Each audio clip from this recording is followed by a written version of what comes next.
Assalamualaikum. Salam sejahtera untuk kita semua. Kembali lagi bersama Janmut Story Channel. Janmut Story Channel ingin berbagi cerita. Simak cerita dan kisahnya sampai habis. Biar lebih mantap dan asik. Namaku Sarifah. Aku biasa dipanggil Ifah. Sejak ayah dan ibuku bercerai, aku tinggal bersama nenek di kampung. Ya, aku dilahirkan di kota Cirebon. Nenekku bernama Inah. Aku dan nenek tinggal hanya berdua, karena kakekku sudah meninggal 4 tahun lalu. Semenjak ayahku menikah lagi, aku sudah tidak pernah mendapatkan kabarnya. Entah di mana tempat tinggal ayahku sekarang. Tini adalah ibu kandungku. Ibuku menikah dengan laki-laki tetangga kampungku. Etok nama ayah sambungku. Meski hanya ayah sambung tapi dia cukup baik padaku. Beberapa bulan ibu menikah, ibu ikut merantau ke Jakarta. Ya, ayah sambungku bekerja, sopir truk pengangkut tanah proyek di Jakarta. Aku di kampung hanya hidup berdua dengan nenek. Saat ini aku masih sekolah dasar kelas 5 SD. Setiap hari aku sekolah dengan berjalan kaki menyelusuri hamparan sawah hijau. Semenjak bercerai ayah tidak pernah datang sekedar tahu keadaanku, sedangkan ibuku akan pulang kampung 1 tahun sekali. Aku dan nenek hidup seadanya, jangankan jajan, makan saja hanya nasi dan garam. Nenek selalu bilang nanti kalau aku sudah lulus sekolah dan bekerja, baru aku makan yang enak, makan apa yang ingin ku makan, beli apa yang aku suka. Sambil tertawa kita makan nasi dan garam. Tahun ini aku lulus sekolah dasar, karena keterbatasan ekonomi, aku terpaksa tidak melanjutkan sekolah. Nek, aku ingin nyusul ibu di Jakarta, pamitku penuh harap. Mau apa kamu di Jakarta? Ucap nenek pelan, terus nenek ditinggal sendiri. Suara nenek terdengar bersedih, menandakan tak ingin aku pergi. Ya Nek, aku ingin cari kerja di Jakarta Nek. Jawabku mantap. Kamu mau kerja apa di sana Ifah? Ucapan nenek pelan penuh arti. Apa aja Nek? Jawab aku pelan. Ya sudah, pergilah jika itu mau kamu Ifah. Dengan ragu nenek menjawab, seakan enggan melepas kepergianku. Nenek yang terus menatapku dengan wajah sendunya, sambil merapikan pakaian yang ingin aku bawa besok pagi. Nanti kalau udah sampai Jakarta, kamu jaga diri baik-baik di sana. Jangan nakal, nurut sama ibu dan ayah kamu. Walau Etok bukan ayah kandung kamu, tapi dia menyayangi kamu, seperti anaknya sendiri. Kamu yang nurut di sana. Pesan nenek terdengar di telingaku penuh arti. Ya, aku mengerti apa yang dikatakan dimaksud nenek. Ya sudah, sekarang kamu tidur. Besok pagi-pagi kamu kan harus bangun. Semengguk pelan aku menjawab, iya Nek. Aku dan nenek tidur satu ruangan. Pagi ini aku terbangun seperti biasa. Kulihat nenek sudah mempersiapkan apa yang ingin aku bawa. Aku yang memberkati nenek sedari tadi. Tiba-tiba terdengar suara nenek membuat aku sedikit kaget. Ifah, sedang apa kamu di situ? Udah sana mandi lalu sarapan. Iya, Nek, jawabku sedikit kaget. Selesai membersihkan diri, aku yang terus menghampiri nenek. Sini duduk, ayo sarapan, ajak nenek padaku agar aku makan sarapan. Tangan yang sudah mulai berkerut, dengan sesuap nasi goreng nenek menyuapiniku. Satu demi satu suap nenek terus menyuapiniku dengan penuh kasih sayang, tanpa ada satu kata pun yang keluar dari mulut nenek. Dari kejauhan aku lihat ada sebuah mobil yang menuju arah rumahku. Nek, itu lihat, travelnya sudah datang. Teriakku keras memanggil nenek yang berada di dapur. Entah apa yang dilakukan nenek dari tadi di dapur. Iya, jawab nenek sambil melangkah berat menghampiriku, yang sedari tadi duduk di teras rumah menunggu kedatangan travel. Tepat terparkir di halaman rumah mobil travel yang akan membawaku ke Jakarta, ke kota besar yang belum pernah aku lihat sebelumnya. Lalu aku berpamitan dengan nenek. Nek, aku pamit ya. Iya Ifah, kamu hati-hati di sana ya, jaga diri baik-baik. Ingat pesan nenek, kamu harus nurut bantu ibu kamu di sana. Pesan nenek selalu terbaik untukku. Iya Nek, nenek juga jaga diri baik-baik ya Nek. Jangan lupa obatnya diminum. Jawabku penuh semangat. Ku bawa tas ranselku, yang berisi pakaian yang semalam sudah kusiapkan. Dengan langkah pelan bersemangat menuju mobil yang akan membawaku ke Jakarta. Nenek terus melambaikan tangannya, sesekali menghapus air mata yang keluar membasahi pipinya. Tanpa sadar air mataku mengalir, hingga menetes jatuh di tanganku.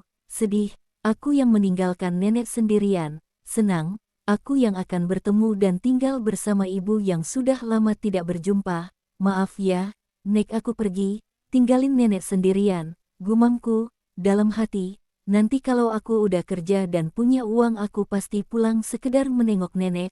Sepanjang jalan aku hanya duduk termenung, penuh harapan indah.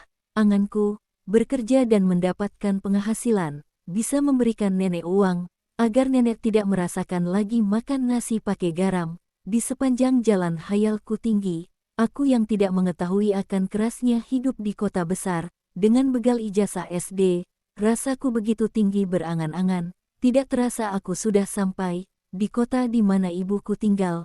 Kulihat ibu yang sedang menggendong anak perempuan, berdiri tepat di depan pintu. Assalamualaikum sambil mencium tangan ibuku ucapkan salam. Waalaikumsalam ibu yang menjawab salamku, dan berkata ayo bawa tasmu masuk. Aku mengangguk pelan. Di ruangan 3 tanda kali 3 meter ibu tinggal. Ya kontrakan ibu hanya seluas 3 tanda kali 3 meter. Kamu udah makan Ifah? Tanya ibu padaku. Udah bu tadi sebelum berangkat ke sini jawabku. Ya udah sekarang kamu makan dan beristirahatlah. Aku hanya mengangguk tanpa ada jawab dariku. Nanti jam 5 sore ayah kamu pulang. Sambil mengunyah makan yang ada di mulutku, ibu yang terus berbicara padaku. Aku hanya mengangguk mendengarkan apa yang ibu katakan. Besok ibu kerja jam 6 pagi, ayah kamu berangkat kerja jam 8. Nanti kamu di rumah jaga adik kamu dengan baik. Iya bu jawabku pelan. Setiap hari ya seperti itu. Aku yang selalu membantu menjaga adikku saat ibu ayahku bekerja. Tidak terasa sudah 3 bulan aku di kota besar ini, tapi aku belum juga dapat pekerjaan. Dengan bekal ijazah SD, hayalan tinggi akan bekerja mendapatkan penghasilan, ternyata tidak semudah yang ada di angan-anganku. Setiap hari aku hanya membantu menjaga adikku saat ibu bekerja di sebuah perumahan sebagai buruh cuci setrika. Terkadang aku merasa jenuh dan bosan harapanku di luar hayalanku. Sesekali aku teringat nenek di kampung. Rasa rindu membuat aku ingin kembali pulang kampung. Tapi mau gimana lagi, tekad aku ingin bekerja menyenangkan nenek di kampung. Tapi sudah 3 bulan aku di Jakarta sulit rasanya mendapatkan pekerjaan. Dengan bekal ijazah SD, aku yang selalu bilang, Bu, aku ingin kerja. Ibu yang selalu menjawab, mau kerja apa? Mau kerja seperti ibu, cuci setrika gitu. Mending kamu di rumah jagain adik kamu. Tapi bu, aku ingin kerja. Jawabku penuh harap. Ya udah nanti ibu carikan. Barangkali ada orang yang butuh cuci setrika. Iya bu. Dengan pelan aku menjawab. Aku yang terus berharap setiap hari. Hanyalku yang tinggi. Ingin mempunyai penghasilan gaji sendiri. Hari ke hari aku terus menunggu. Penuh harap. Tak ada kabar tentang pekerjaan yang ibu janjikan. 7 bulan sudah aku hidup bersama ibu di Jakarta. Aku yang penuh harapan dan angan-angan tinggi, kini mulai pudar. Di setiap hari aku hanya membantu ibu di rumah, menjaga adikku yang masih kecil berumur 1,5 tahun. Rasa lelah dan jenuh terkadang, membuat aku ingin pulang kampung saja. Aku yang merindukan nenek, dan suasana sejuknya kampung di mana aku dilahirkan. Nek, aku rindu nenek, dalam hatiku berbicara sendiri. Terkadang aku hanya duduk melamun, sambil melihat adikku, bermain berlari-larian di depan rumah. Tampak jelas ayah sambungku perlahan melangkah menuju rumah. Terlihat lemas dengan wajah pucat. Ayah mencoba masuk rumah, tanpa ada satu kata pun yang keluar dari mulutnya itu. Aku yang hanya duduk terdiam di teras rumah, sambil memperhatikan adikku yang sedang main bersama teman-teman seumurannya. Tidak lama kemudian ibu pulang bekerja. Aku melihat ibu yang sedang memberikan obat untuk ayah. Ayah yang tertidur pulas. Setelah meminum obat, Ifah, panggil ibu padaku. Iya ibu jawabku pelan. Adikmu sudah makan? Ibu bertanya pelan. Sudah bu, Ika sudah makan. Sudah minum susu juga. Jawabku memperjelas. Kita yang tertidur dalam satu ruang berempat. Ya memang seperti itu setiap malamnya. Karena rumah yang ibu kontrak hanyalah sekamar berukuran 3 tanda kali 3 meter. Kamar mandinya pun kita bersama dengan orang-orang ngontrak lainnya. Aku, ibu, ayah sambungku, dan juga adikku Ika, anak dari hasil pernikahan ibuku sekarang. Kita tidur bersama, seperti ikan cuek di keranjang berbaris rapi. Ya seperti itulah kehidupan aku di Jakarta. Seperti biasa pagi-pagi ibu berangkat kerja. Ifah hari ini ayah kamu tidak berangkat kerja. Ayah kamu masih demam. Kamu jangan berisik biarkan ayah kamu tidur dan beristirahat. Pesan ibu padaku dengan nada berhati-hati, jaga adik kamu jangan lupa disuapin. kasih susunya kalau mau tidur siang aja. Ibu kembali berpesan padaku. Aku yang mengangguk pelan, iya Bu, ibu yang bekerja. Aku yang menjaga adikku sepanjang hari. Rasanya badanku lelah banget hari ini, mengurus adikku yang sangat aktif di usianya saat ini. Selesai aku memberi makan adikku, ku bersihkan dan ku berikan susu agar adikku tertidur. Karena hari sudah siang, tampak ku lihat wajah ayah sambungku yang pucat tertidur pulas. Aku yang terus mengempok-ngempok adikku agar cepat tidur. Tidak terasa aku ikut tertidur pulas, serasa mimpi, seperti ada sesuatu yang bergerak lembut penuh hati-hati. Aku yang saat itu sedang tertidur pulas, karena lelah menjaga adikku bermain. Aku hanya terdiam tanpa berpikir apapun. Terus tertidur di dekat adikku. Semakin aku rasakan kok ada yang aneh. Dalam hati berbicara tampaku bukan mataku. Sontak aku kaget hingga terduduk dengan mata terbelalak.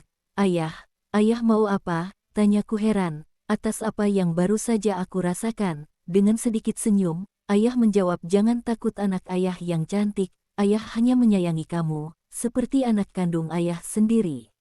Sini dekat-dekat ayah, pintanya padaku. Aku yang masih duduk terdiam, dengan rasa sedikit takut, ayah yang mencoba mendekat, perlahan aku menghindar mundur pelan, ayah yang semakin mendekat, aku yang terus mundur, sambil berkata, ayah mau apa? Ayah hanya tersenyum, sini sayang, anak ayah yang cantik, ayah mencoba semakin mendekat, aku yang terus mundur, hingga menyandar tembok ruang sempit itu. Ayah mau apa? Tanyaku kembali dengan suara mulai bergetar. Ayah hanya ingin menyayangimu nak. Jawabnya pelan, penuh pemburuan, matanya tajam seakan ingin menerkam. Ayah yang semakin mendekat dengan pandangan pemburuan. Jangan berisik, jangan berteriak, diamlah. Ucap ayah pelan dengan nada mengancam. Aku yang hanya diam dengan rasa takut teriakanku dalam hati. Ayah yang mencoba melakukan hal yang salah, melakukan hal yang tidak benar, kepadaku anak sambungnya, yang masih di bawah umur. Saat ini umurku baru beranjak 13 tahun. Di ruang sempit di rumah kontrakan, ayah melakukan itu, melakukan keindahan yang seharusnya belum aku rasakan di usiaku saat ini, tanpa perlawanan. Karena rasa takut, aku hanya terdiam mematung. Seketika tangisku pecah, tangis yang tak bersuara, karena tertahan rasa takut. Hal itu terjadi, meringis sakit saat sesuatu yang aneh terjadi. Tampak terlihat wajah ayah begitu menikmati keindahan yang membuat dia lupa, apa yang dilakukannya itu salah.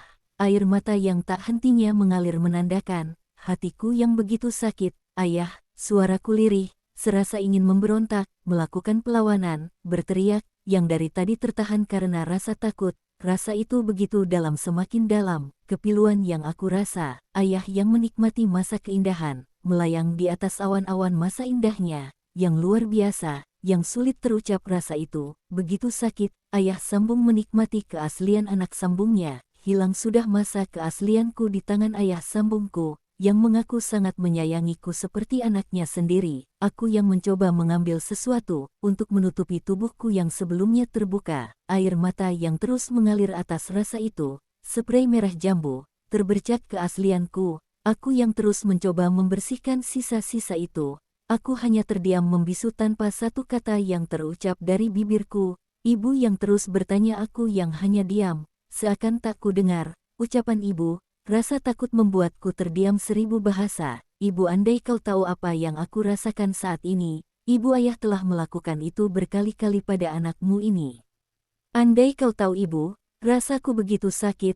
Aku yang hanya terdiam karena rasa takut. Ibu, tolong anakmu ini. Nenek, tolong cucukmu ini. Teriakku membatin, aku yang hanya terdiam, membisu, mematung, saat ayah sambungku.